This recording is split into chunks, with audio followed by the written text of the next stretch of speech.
জোড়া ফুলে ভোট দিন। অসহায় মানুষের বন্ধু ডক্টর নির্মল মাঝিকে ভোট দিন। জোড়া ফুলে ভোট দিন। ভোট ভোট ভোট দিন। জোড়া ফুলে ভোট দিন। আরে ভোট দেবেন কোনখানে? জোড়া ফুলে ভোট দিন। আরে ভোট দেবেন কোনখানে? জোড়া ফুলে ভোট দিন। মমতা ব্যানার্জি জিন্দাবাদ। জিন্দাবাদ, জিন্দাবাদ, মমতা ব্যানার্জি জিন্দাবাদ। জিন্দাবাদ, জিন্দাবাদ। বন্দে মাতরম। বন্দে মাতরম। ভোট ভোট দিন। জোড়া ফুলে ভোট দিন। মা বোনেদের বলে দিন। জোড়া ফুলে ভোট দিন। পাড়ায় আমাদের গোঘাট 2 নম্বর ব্লকের সভাপতি সোমেন দিঘা। ধন্যবাদ। ভোট দিন। ডক্টর বাবুকে ভোট দিন। জোড়া ফুলে ভোট দিন। ভোট দেবেন কোনখানে?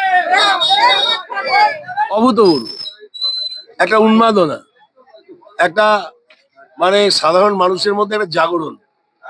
5 বছর ধরে নিজেদের তৃণমূলের দলীয় বিধায়ক না থাকার যন্ত্রণা আর বিজেপির যে বিধায়ক তার কিছু না কাজ করার প্রবণতা,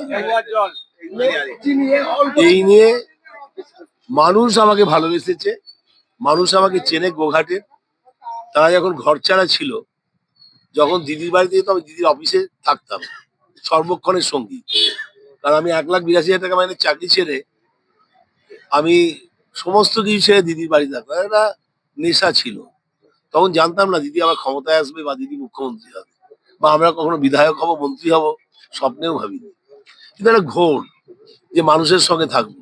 তখন দেখছি আমাদের গোঘাটে খানাকুলে বাড়ি ভেঙে দিচ্ছে, আলু পেঁয়াজ চাল ধান ছড়িয়ে দিচ্ছে, ধানের গোলায় আগুন লাগাচ্ছে, মাছ চাষটা ফলিডল দিয়ে মিশিয়ে বিষ মিশিয়ে নষ্ট করে দিচ্ছে, ধোপা নাপিত কামার কুমার বন্ধ করে দিয়ে সামাজিক বয়কট করছে।